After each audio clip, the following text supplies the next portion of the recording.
All right. Yep. We are live. Just give it 2 more seconds. I just want to make sure it's good. All right, that should be good. Yeah.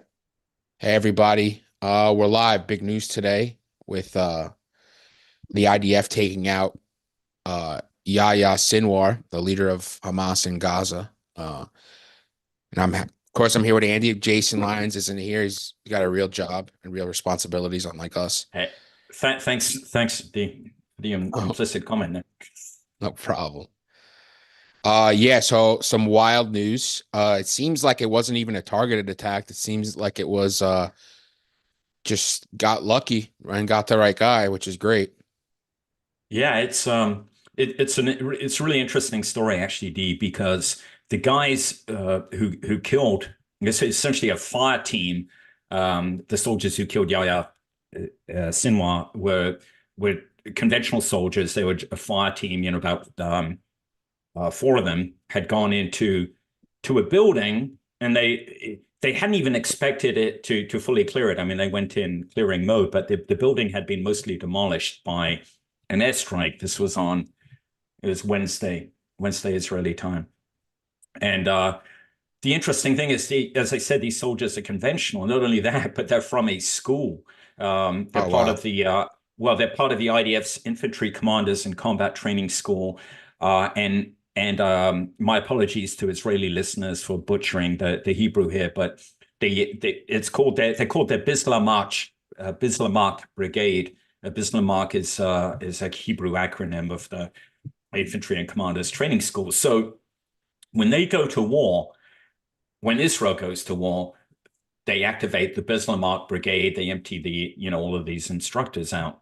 And I mean, that's quite a concept, right? Can you imagine that happening in the United States? We don't, because we've got such a massive military. We can maintain our training structure all the way through. But I know the Ukrainians had a lot of problems because they lost all of their training cadre at the beginning of the war, and it took them a long time to rebuild them. And the Israelis make no pretense. They know normally until this war, the wars are going to be um, short and hopefully decisive.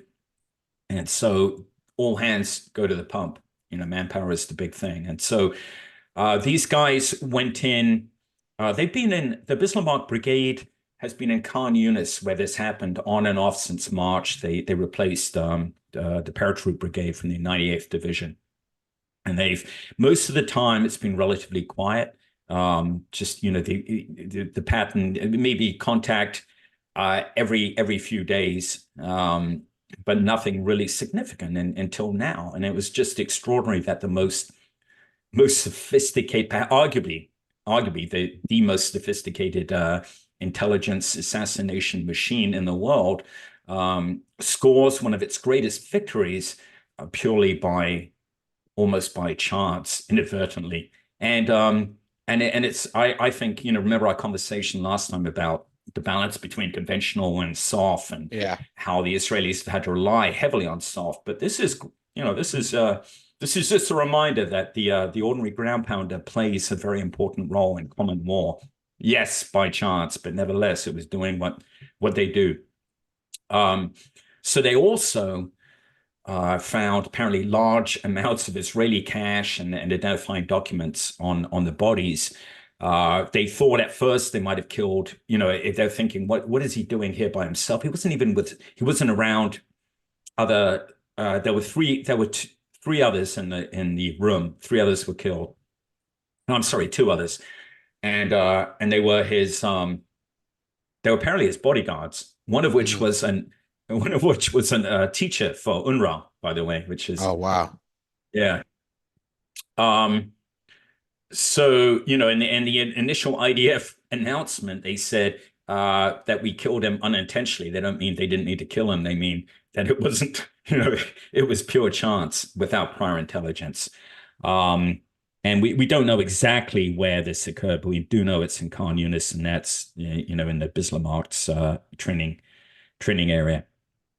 Uh, so who is Sinwar? All right, and what happens now?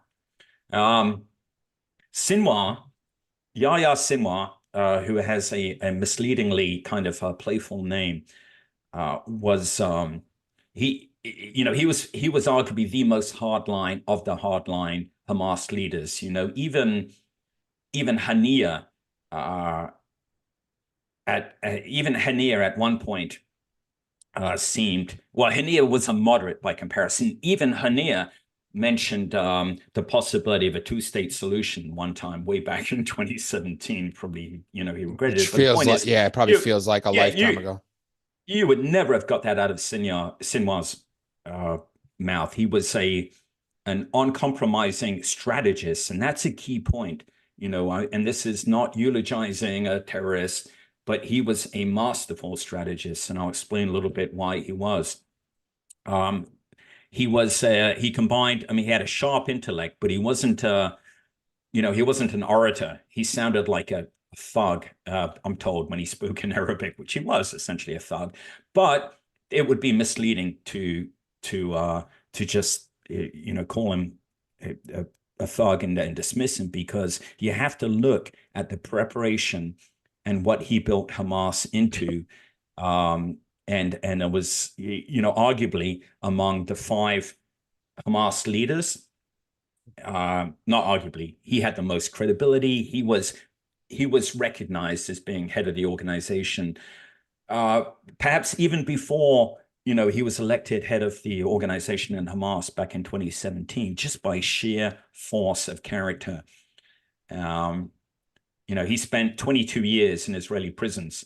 Um, and during that time, he studied his enemy. He enrolled in Open University, and I'm laughing a little bit here, but when we talk about know your enemy, that's what he did. That's what he used his time in prison to do. He not only learned Hebrew, he learned about Jewish religion. He learned about the statecraft of Israel, the basis on which it was set up.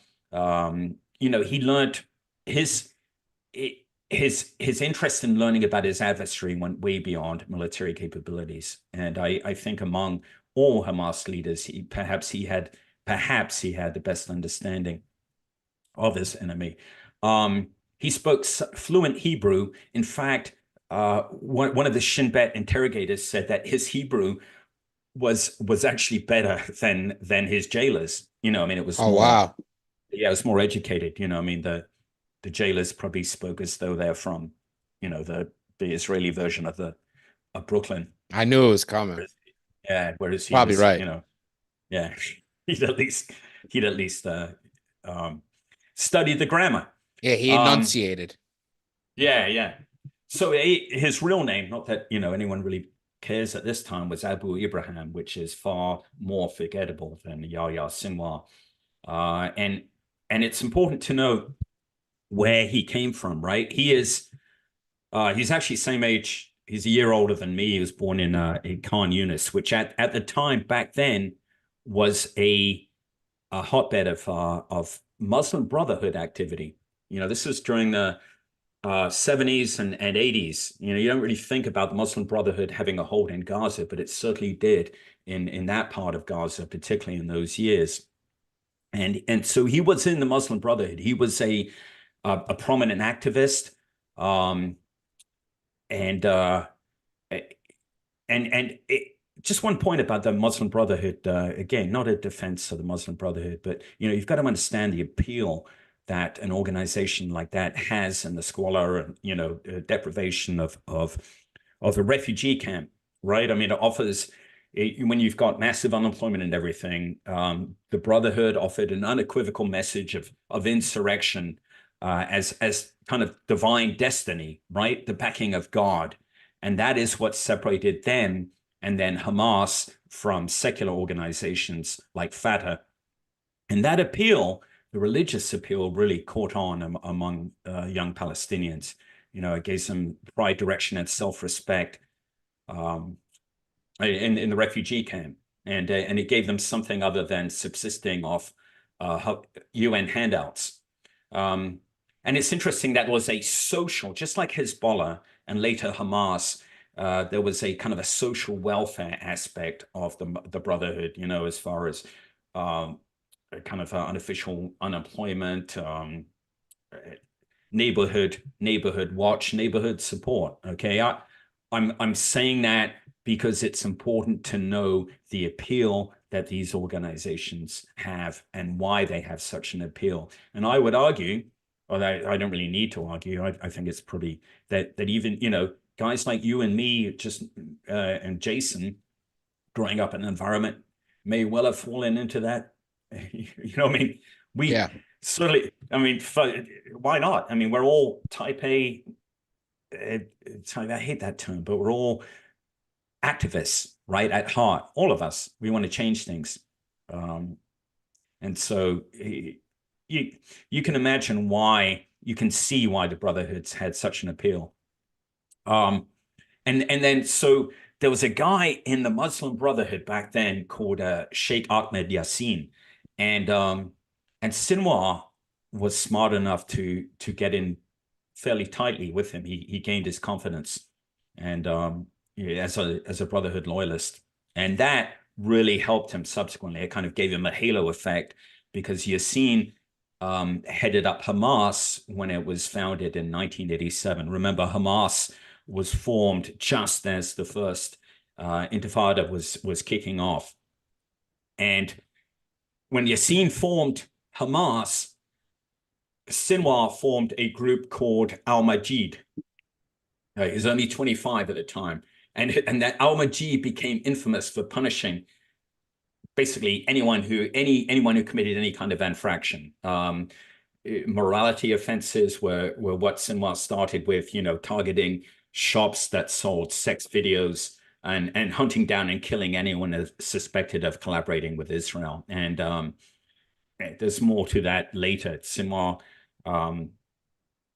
he had a penchant for killing with his own hands, you know, for killing at close quarters, and he liked to brag about it. And even his Shin Bet interrogators say that came out, you know, rather than confession. It was almost like he was proud of it.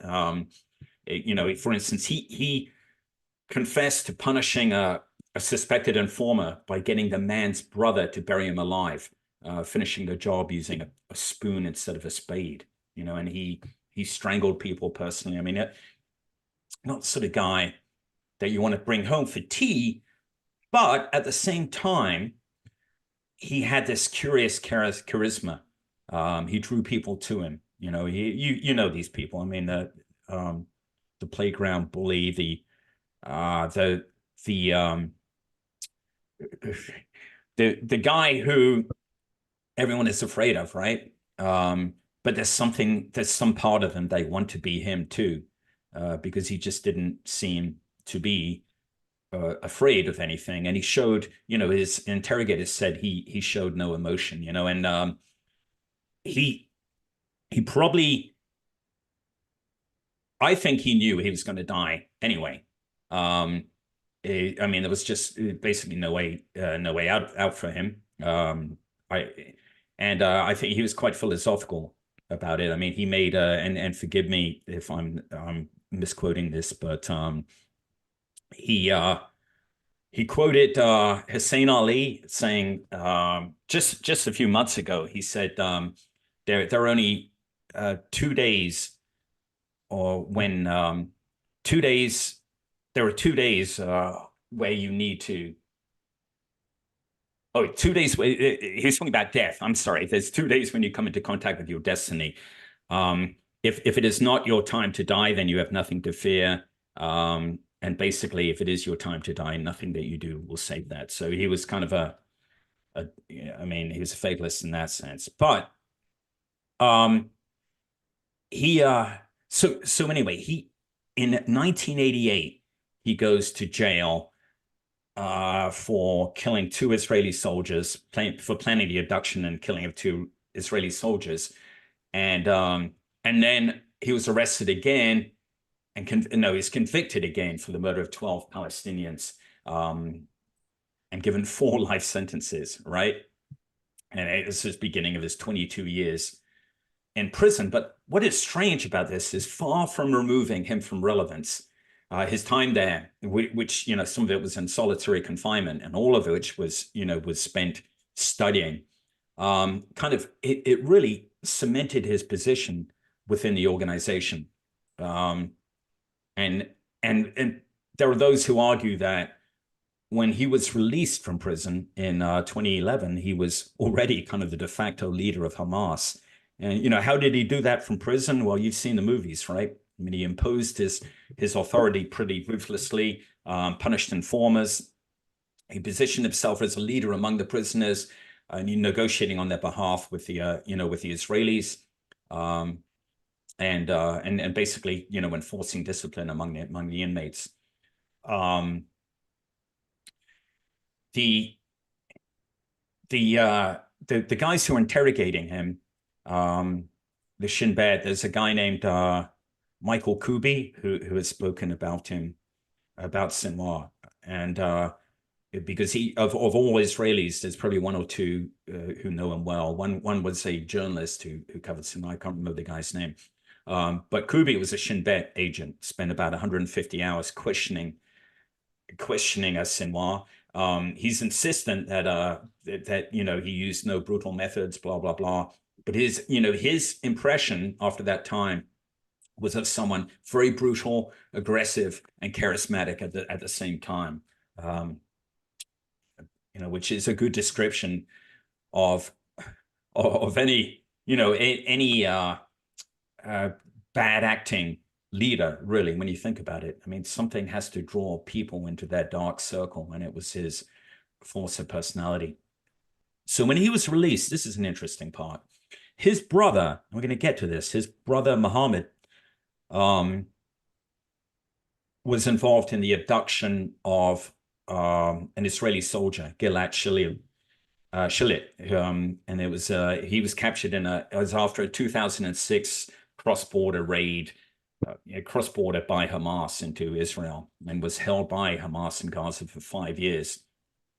So Mohammed was behind that, and the Israelis, by the way, have tried to kill him 6 times. I mean, this was a huge humiliation for the Israelis, because they exchanged 1,000 prisoners to include Sinwar, Mohammed's brother, right, as part of this deal. 1,000 prisoners. Now, there are those who say that was a very bad precedent because it gave groups like Hamas a goal for taking hostages and in terms for exchange, because they thought the message that they received was that they could bargain one Israeli life for 1,000 people. So you think, fast forward, that was Sinwar's message. That's how he was released from jail. What do you think his goal is going to be when he plans an operation himself? Of course, it's going to involve hostages, because that's because of the Israeli psyche, not a criticism. It's a very understandable psyche, and it's not shared by our government, right? For getting, but that's partly why this whole this whole affair of the hostages of the last year, there's been such a sense of betrayal against the government, because many feel that this is not in the ethos of the state of Israel, to allow these people just to languish. I'm not saying that's what the government did, but that's the impression. For us as Americans, it's easy to mirror image and say, yeah, well, of course you don't negotiate, but that's the Israelis are very, very hardcore in a lot of things, but when it comes to getting their people back, it's central to their to their ethos. So yeah, anyway, when Sinwar comes out of jail, he doesn't finish his Open University degree, by the way, but his jailers think that wasn't his intent. His intent was to learn rather than to get qualifications. He comes out of jail and he goes right into the enforcing position. In 2015, he kills a guy named Mahmoud Ishtui. Forgive me if I'm mispronouncing it. Okay, and initially for embezzlement, but then for homosexuality, as rumors of this guy being involved in gay sex come out. Now, it was an unpleasant, the way they punished him is he was in, they basically imprisoned him on and off, tortured him for a year before finally killing him. And then 2017, that's when Sinwar becomes the elected leader of Hamas in Gaza. But by then, he'd long been considered Hamas's de facto leader, even if because all the group's political operatives were based in Doha, they held higher official leadership positions. But Sinwar was the guy in the arena, right? Yeah, And just by dint of personality, he's a very different personality than the political leadership in Qatar, right? You think for sure. about we'll talk a little bit. Hania was, as I mentioned, a relative moderate, and we'll talk about Khaled Mashal, who's the guy who may well replace Sinwar. And no one challenged his rule. Ismail Hania, head of Hamas's political bureau, was the nominal leader of the organization, but he deferred all operational decision making to Sinwar. And in fact, when it came to 7 October attacks, there are those who say that even Hania didn't know about all the plans because Sinwar was very, very good at operational security. A little bit more on that. So in 2017, all right, that's 6 years before the attacks on 7 October. That is when Sinwar started to develop this plan. And as I mentioned, he was a strategist, and he realized that the cycle of rocket attacks and reprisals that against the Israelis, it kept the pot boiling, but they couldn't be an end in itself. They weren't having any type of strategic effect. And as the Israelis their Iron Dome system became more effective, and even the cross-border raids, except for the one with Shalit, achieved little. So he started to hatch a plan to strike Israel, a debilitating blow, one from which it would never recover. And so interestingly enough, in 2021, there was another flare up in Gaza. I think it's like 14 days long. The usual pattern: several hundred Palestinians killed and a handful of Israelis. Actually, it might have been 2,000 back in 2021. Anyway, the interesting thing about that, it was primarily a exchange of rockets, but the Israelis did go in and conduct limited raids. But it seems now as though that was kind of a test, as him testing the system.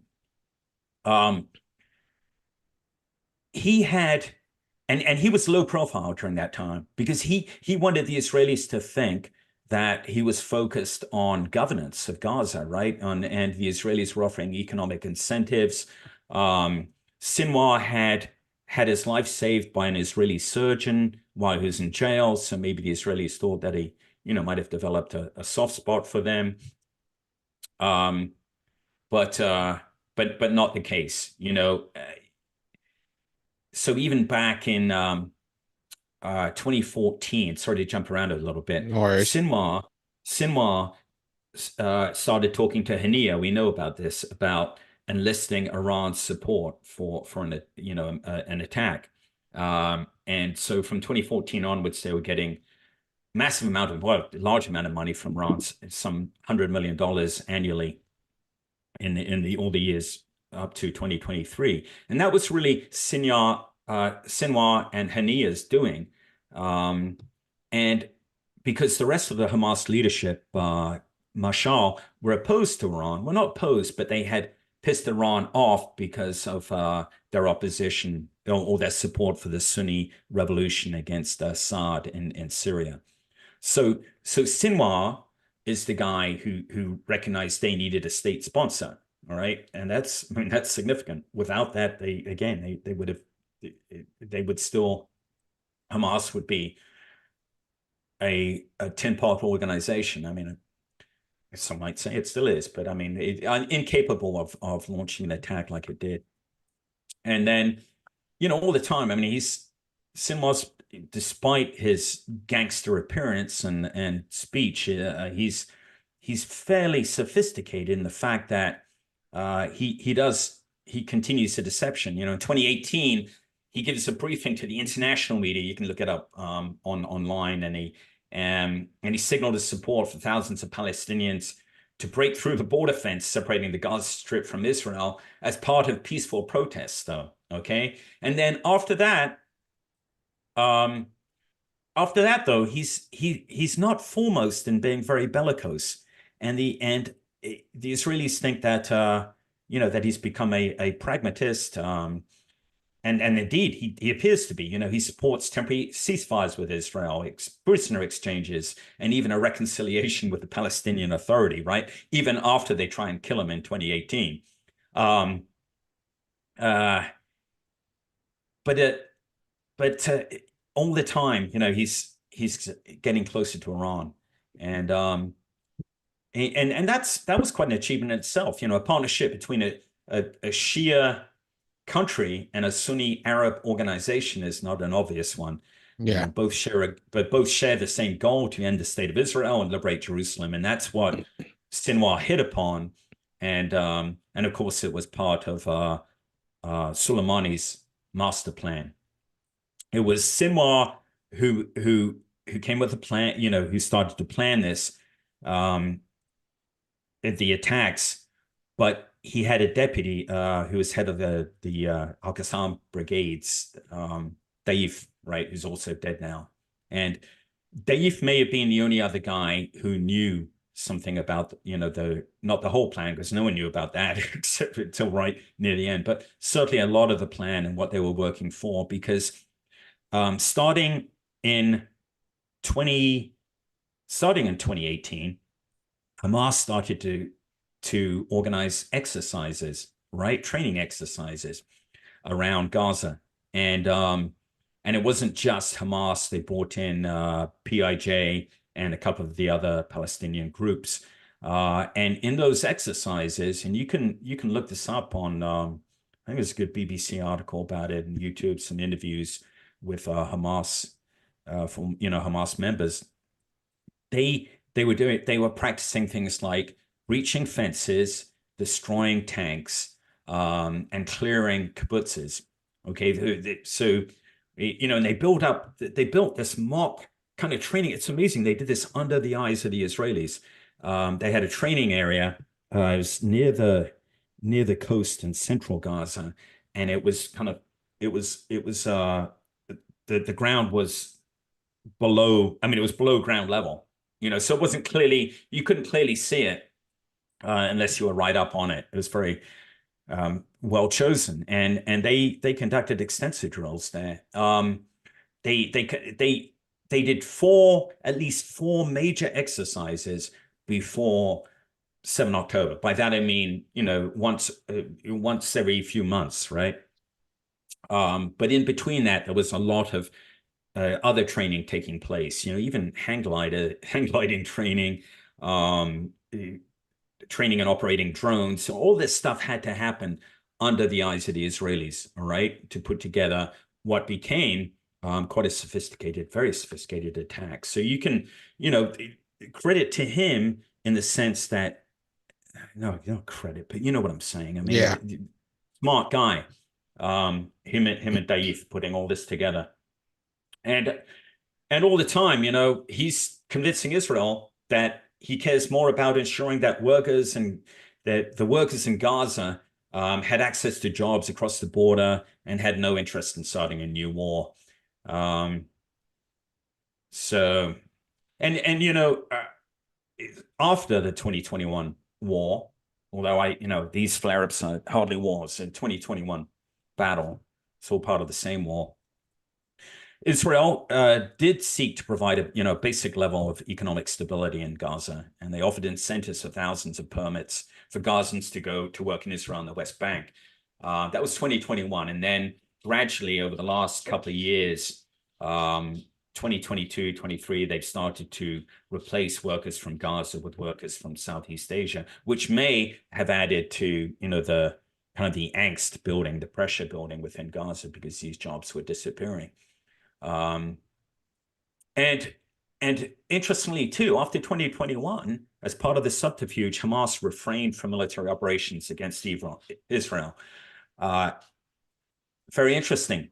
that Sinwar exerted that kind of control. No one dared do anything. And to explain what a big deal that is, it's kind of a rite of passage, right? For a lot of Palestinian youth to appear as to be an activist against what they see as an occupation. But he quelled all of that. It's what the the head of Shin Bet called an unprecedented intelligence tactic to mislead Israel. Okay, maybe making excuses for his own mistakes there, but it was, the subterfuge, the deception plan was a strong one. It has to be said that it's very easy to go back and say, "Oh my God, this was so obvious," but things always seem much more obvious afterwards, and you have to look at it, at the context of the time. But he did say, interestingly, at one point, that he mentioned hostages, and this was like in an internal memo, and I don't know how this was. I don't know when it was released, but anyway, the point is, in it he talks about the importance of hostage taking to gain bargaining space with the Israelis, and that should be their goal. So there was, although there was this intelligence hopping around, it was very conflicting, and it really did seem on the balance of things that he had become more of a pragmatist since taking over. All right, so what does this mean? Now he's dead. What's Yeah, much more important? my Yeah, go on. question is, I mean, I don't know which one you want to tackle first. It's like who's gonna be the next guy up that's like the on the ground guy in Gaza, because that guy's got a huge bullseye on his back. Yeah, yeah. Hey, by the way, so right up until the attack, I mean, as it was launched, only 5 or 6 people knew about it. Only 5 or 6 people knew the plan, the October whole 7th. plan. Yeah, yeah. Yeah. So his compartmentalization was effective. I Was mean, that is his pretty death? incredible. Yeah. Yeah, it's phenomenal. It's not only the Israelis, but the Hamas guys didn't Yeah. know what was going on. So as they were captured, they couldn't reveal anything. By the way, as they were talking about plans for attack on Israel, they talked about a number of things. One of Sinwar in around 2019, 2020 started to get people looking at knocking down or planting explosives in this tower block in Tel Aviv, close to the Kiryat, which is their version of the Pentagon. There's like a shopping mall there and a lot of tall tower blocks around, and he wanted to get one of these to fall on the Kiryat. Um, he was dissuaded only because it just seemed like impractical they couldn't work out a way to smuggle that many explosives out into Tel Aviv. um, but but when he launched that attack, people say, what did Hamas want? What did they intend? I think it's only one guy uh, for whom it really matters what did Hamas intend, and that was him. And he had this apocalyptic vision, apocalyptic in version of change, whereby he would Hezbollah would join in. He was he was hoping Iran would back them, um, but he didn't. I don't think he envisioned, the state of Israel just disappearing like that. What he wanted to do was just create this dreadful event, and then because he is an opportunist, start building on opportunities that offered him. And so you notice that when Hezbollah didn't really join in, he didn't waste a lot of time trying to dissuade them. He didn't waste a lot of time via Hania trying to push Iran to do more. He was in a sense, although he would have liked more, content with what was going on. at some point it looked like Hamas might be winning. When he still survived, this was around the early part of this year, Israel was in absolute chaos, still traumatized. And Hamas still had control of the Strip, which, by the way, it does. And but the it is worth saying, aside from Nasrallah, Sinwar's death is infinitely more important than any previous assassination, because more than anyone else, he was a block to a hostage deal, Right. and his fanatical dedication to destroying Gaza, which was part of the plan in a sense, he wasn't shared by the rest of Hamas leadership. Um, I'm not saying Hamas is going to cave in or anything like that, but it does make a deal far more likely in the long term. Now, who replaces him? Well, the Iranians, the Iranians have said, interestingly enough, Khaled Mashal, my apologies if I'm mispronouncing his name. The Iranians today in a tweet said that he would be he would probably be replace Sinwar. Now, of course, Iran doesn't necessarily have a say in that, but it's interesting because Mashal was the guy I mentioned who wasn't particularly pro-Iranian. So here's one option. Now, Mashal is in Turkey right now, relatively moderate for a Hamas dude. He's a little like Hania.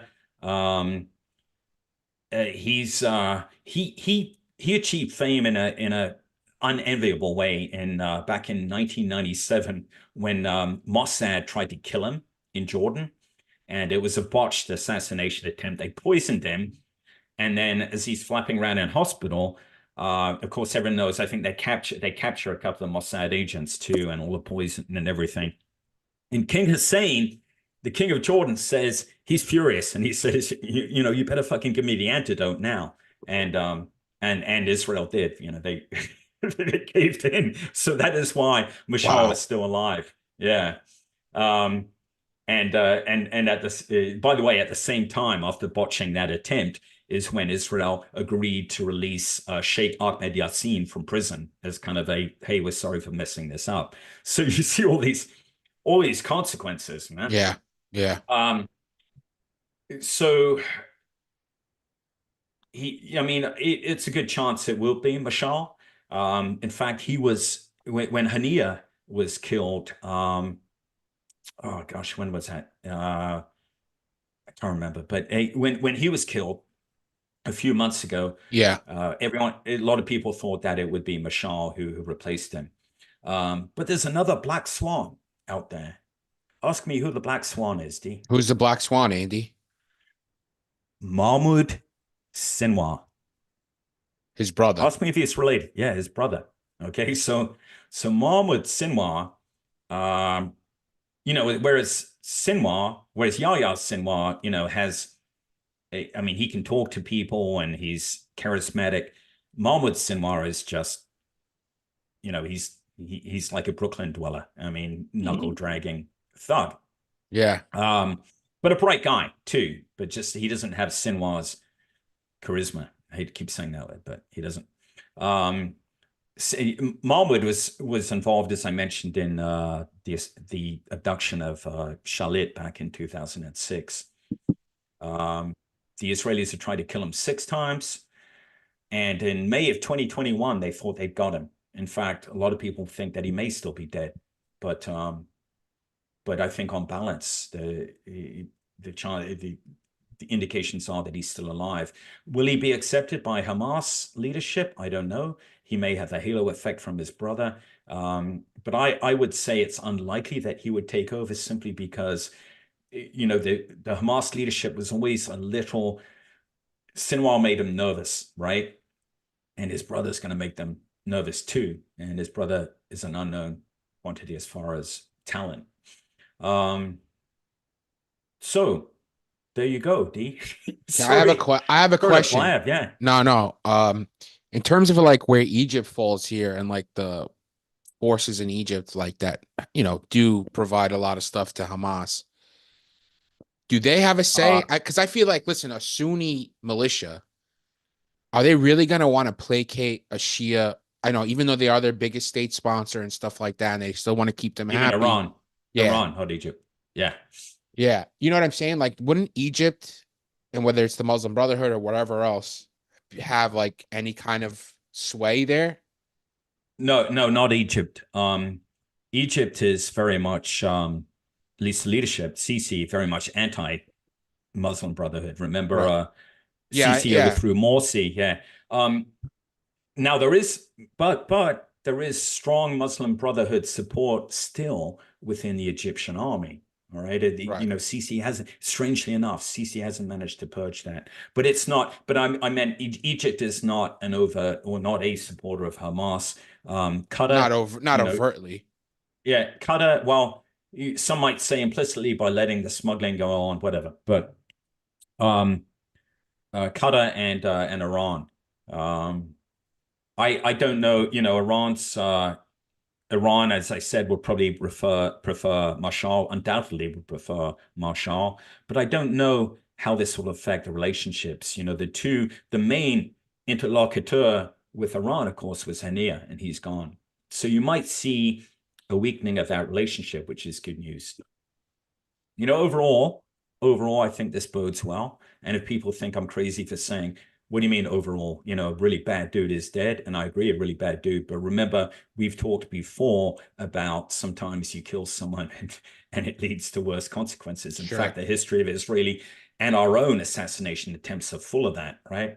Yeah. I mean, Al Qaeda in Iraq killed way more people after we killed Zakari. And when we killed bin Laden, it was an act of revenge, but it did nothing to Al Qaeda. Yeah.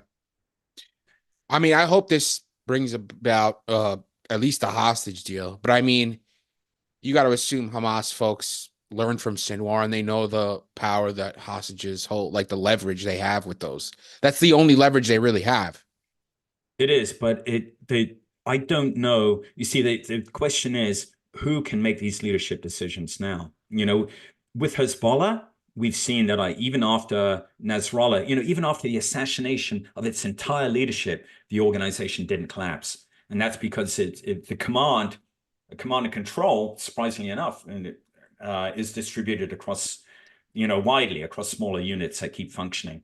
Yeah. And also due to there's just strong ideological and religious fervor that drives these organizations. And it's unclear whether, I mean, Hamas is much smaller, less sophisticated, does have strong ideological and religious fervor, but the remainder of its leadership probably less committed, perhaps, to violence than Hamas. I mean, than Hezbollah. I don't know. That's a bad comparison, but you just don't see that same resolve, I think, in their political leadership. And unless, as I said, Hamas reaches down to someone like Mahmoud Sinwar to replace his brother, then you're going to see a return of kind of a more, God, I don't want to say moderate, but yes, Right. more Yeah. moderate. It's really, Less, not as Um, butchery. Yeah. So I mean, it could go either way. If Sinwar's dead, this could be a severe blow. It is a severe blow to Hamas, regardless. It could potentially open the door to a hostage deal, and it could potentially signal the beginning of the group's disintegration. Although I doubt that last part, because their hold within Gaza is still very strong. They're still essentially running Gaza now, as we I talked mean, about. is extremism ever going to leave Gaza? Let's be honest. You could slap a bow on a pig. It's still going to be a pig. You asked the easiest question to So answer. I know, but it's like the Let me, thing at the end yeah. of the But I day, mean, it's like, we already answered. I mean, I think we talked about that, right? I yeah, mean, if the we jump to this is going to sound really strange for a Marine and a special operations guy to say, but we jump to counterterrorism or counterinsurgency or assassination. Um, but perhaps because the UN and other organizations are so ineffective at this. A huge part of all of these military operations should be preemption, not perhaps. Of course, it should be, right? And I would argue that it doesn't matter. You take Gaza, you put it anywhere in the world, similar conditions, you're going to have a terrorist problem. Right. You're going to have people. Uh, it's the world's whatever way you look at it, it's the world's biggest prison. By that I mean, they don't control their own borders, right? So it is a Yeah. prison. It's not a political statement. It's you put people in that environment, low unemployment, and you've got this perennial narrative about the Nakba and every day that they're hearing this, they're brought up in this, and now you're going to have. I mean, there isn't a single person in Gaza that hasn't lost people. Right. So, like we talked about last time, you, me, or anyone else, we've got a mirror image that these are human beings with the same feelings that we do, and there's going to be a lot of anger. There may be people who say, "Yeah, let's forgive and go on," but there's going to be a lot of young men who've lost families, who want revenge, and yeah, and And and you that's you the gotta problem. you gotta Yeah, assume there's some young, I mean, I guess a bad word to say, young Turk in Gaza that is charismatic that we don't know about that could fill a yeah. power vacuum or maybe fracture Hamas. Like who knows what could happen now that because it does seem like Sinwar had a real deal strong grip on Hamas, especially in Gaza. Yeah, exactly. Hey, by the way, I want to apologize to everyone for everyone who heard me butcher that quote. Okay, here it is. The sentence. So Yahya Sinwar said, it's just a few weeks ago. It's a quote from Imam Ali. There are 2 days in a person's life: the day when death is not your destiny, and the day when death is your destiny. On the first day, no one can harm you. On the second day, no one can save you. So it's a nice summing up of his fatalism, and certainly no one could save him. Yeah. I think that's it. I mean, unless you have anything else, crazy day, Yeah, kind of out of yeah, yeah, nowhere. Someone's probably buying that, Israeli private a fucking beer tonight, I'd hope. yeah. Uh, Maybe he'll be like that dude who shot Bin Laden. Do you remember oh that? God, yeah, Have you seen yeah, that YouTube video? Who shot? Yeah. of course. Who We've knows? It'll we've be done very a few of interesting to those. see. Yeah, yeah, yeah. I'm mad he gets a book deal. I hope he's not a SEAL, right? So I think we're safe from that, at least for a while. Yeah. Oh, they've in the photographs they've quite rightly blurred all the faces involved. So I Yeah, would be surprised. The IDF's got did for I mean, even if when you're out of the IDF, you're still in the reserves, so the reach of military discipline is still there. So probably not the same situation as with I keep forgetting his name. How can I forget the guy who shot Bin Rob Laden? O'Neill. Rob O'Neill. Yeah. He didn't shoot. He Um, shot Bin Laden's dead body. He didn't kill him. all right. Anyway, in the end, it doesn't Widely matter. reported. It Right. doesn't Yeah. matter. Yeah, it's like you just happen to be the lucky guy at the point of the spear when all this I happened. mean, But in listen, this case, this is a very different situation. That was a tier one unit, right. and doing and in a very, I mean, the most powerful, sophisticated nation on earth, all the backing of that. This was a group of Joes, just Yeah. not a great, but just wandering in. Here's another building to clear, Right. and in they go, and wow, we killed Sinwar. One of them recognized him. It's Hey, that looks like Sinwar. phew. I mean, listen, if I could see them discussing somewhere in Israel, like, hey, let's make this kid famous and have a feel good story, get some good press out of Yeah, this, right? Like, maybe. I don't know. I don't know what the how the I don't we are so. I suppose most of the Western world is the same, isn't it? Everyone's publicity hungry and yeah. loves a hero, and yeah. Okay. All right, guys. We Well, appreciate you there we are, jumping man. in. Yeah, on the hasty live episode of Eyes On. Don't forget to check out Andy Milburn. Andy Milburn's links are all in the description. His book, When the Tempest Gathers, his Substack, his Twitter, everything is in the description. So check him out. You can find him there. Of course, the best way you could help this show and support the show is patreon.com/the team house. Seriously, you get ad-free audio and video, early access, access to our bonus segments, some bonus shows and stuff like that. So, and it helps the channel first and foremost. So, Andy, as always, great job. Yeah, D, everyone, all the best.